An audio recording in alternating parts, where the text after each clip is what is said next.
Waititu was once flying like an eagle, but just like the Greek mythological Icarus, he flew too close to the sun, his wings melted, and his fall was equally thunderous and dramatic.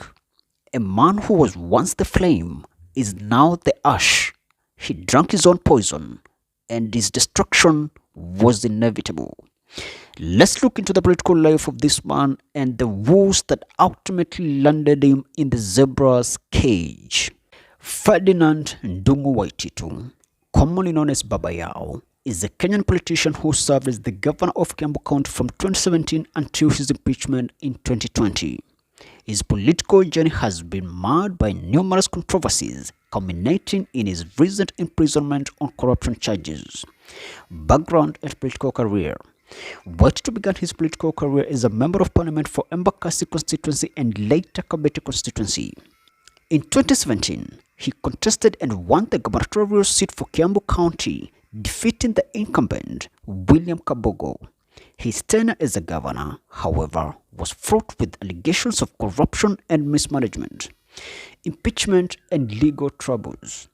In January 2020, the Kiambu County Assembly initiated impeachment proceedings against Waititu, accusing him of gross misconduct, abuse of office, and corruption. The Senate upheld the impeachment, leading to his removal from office. Subsequently, investigations by the Ethics and Anti-Corruption Commission (EACC) unveiled irregularities in the awarding of 588 million Kenya shillings road tender during his tenure. The tender was allegedly awarded to Testimony Enterprises Limited, a company linked to Waititu and his associates. Conviction and sentencing. On February 13, 2025, Chief Magistrate Thomas Nzioki of the Anti-Corruption Court found Waititu guilty of conflict of interest and dealing with suspect property.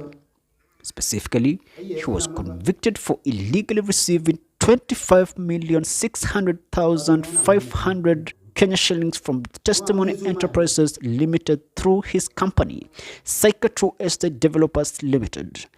Consequently, Waititu was sentenced to 12 years in prison or an alternative fine of 53.5 million Kenya shillings. Additionally, he was barred from holding any public office for 10 years.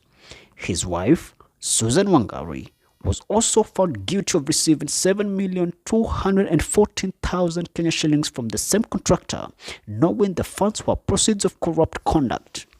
She was sentenced to 1 year in prison or a fine of 500,000 Kenya shillings.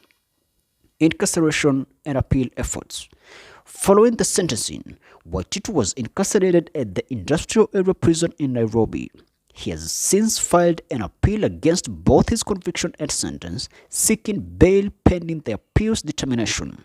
His legal team argues that the appeal has a high chance of success and that he risks serving a substantial part of his sentence before the appeal is heard. Implications.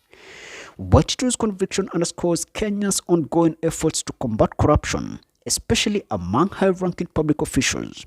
The case serves as a cautionary tale about the consequences of engaging in corrupt practices while holding public office. This is the first time we've seen a bigwig actually getting jailed in this country. The mighty and the powerful going into the dark rooms, the dark dungeons, where there's no peace, there's no pleasure, there's no luxury. It's all gloom and doom. This is a strong message and a great precedent for the aspiring thieves out there and all these public officials that have been embezzling public funds, for decades. So I hope that the government is just being genuine with this case, and they're gonna jail many more that will be convicted of similar offenses. Because if this is a gimmick like some that we've seen before, then it's nothing. All right, because you guys know what used to happen back in the days, and not very long ago. I mean, it's been the norm, and that's what I'm saying. I hope this is a genuine case here, because what used to happen is when such a person is caught with such a scandal, the rest of the members of the corrupt circle would come up, politicize the whole matter, and act like it's a witch hunt, and they would, attack the courts, threaten the judges, threaten the judiciary, and eventually the cases would be dropped. So in this case, none of them showed up.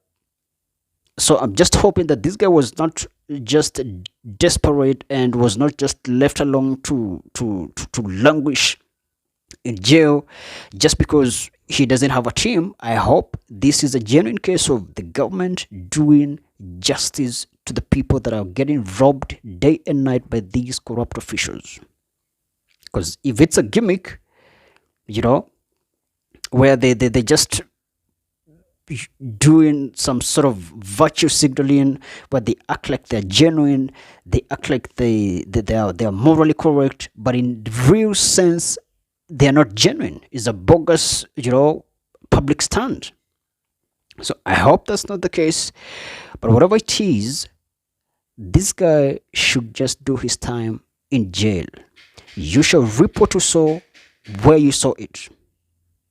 So we hope and expect that many more will be brought to the light and will be convicted and jailed, or their assets be frozen and justice be done, and set the tone for a new page, a new chapter in this country where people respect other people's rights, they respect their jobs, they uphold honor and dignity and integrity, and they respect the people's monies, they respect the people's taxes. There's no reason whatsoever for anyone to embezzle public funds. And by the way, we make the politicians what they are, and we are the product of what they make us. We make them what they are. Okay, this pregnant man, the man with the bulging bellies, flying in the skies, right, and bussing around with big cars, the SUVs and the rest. That's what we make them, and this is what they make us. So they are a product of us, and we are a product of them. So when you see these guys, flexing around, pumping around, it is us who make them that. And it's not like we do it willingly. It is that which they steal from us, plus that which we give to them. So it is what you see with the politicians, the actual reflection of what we give them or what we pay them for the services that they offer or the work that they do. Is what you see with the politicians the reflection, the actual reflection of what we pay them? Or is it much, much, much, much more than that?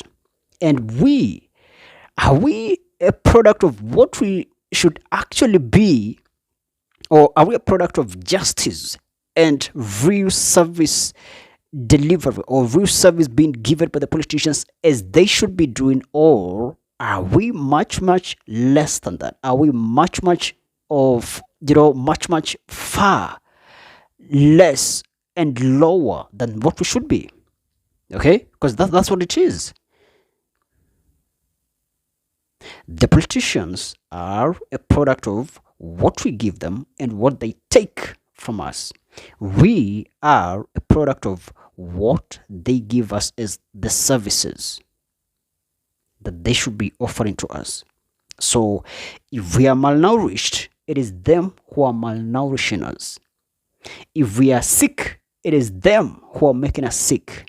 And if they are, if the men politicians in the parliament, in the senate, in the executive, whatever, if they are pregnant, with these bulging fat bellies, it is us who make them that. Or it is them that make themselves what they are for what they take from us. Okay, they are a product of what they take from us plus that which we give them.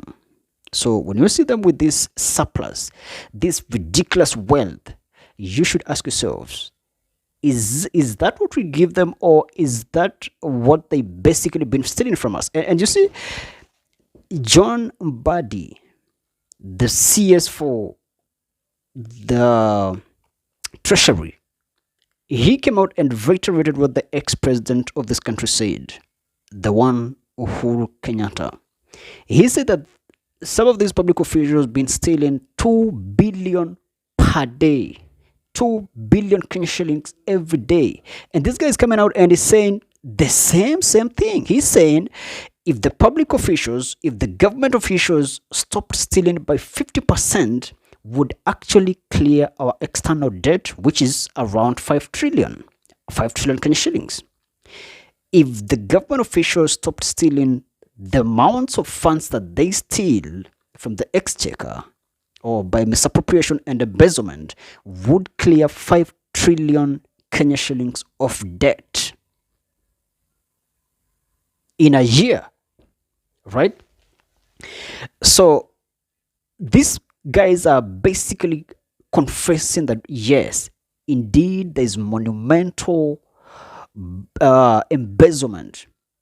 There is crazy looting happening within the government, and it is the government officials that are doing it. It is the executive, it is the parliament, it is the senate, it is everybody.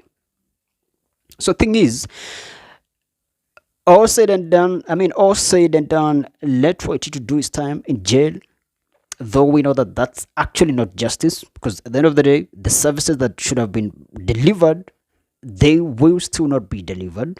Even if this guy is jailed forever, the services won't be delivered. So for me, it's not justice, but it is what it is. That's just it. Thanks so much for watching. Make sure to like, share, and subscribe.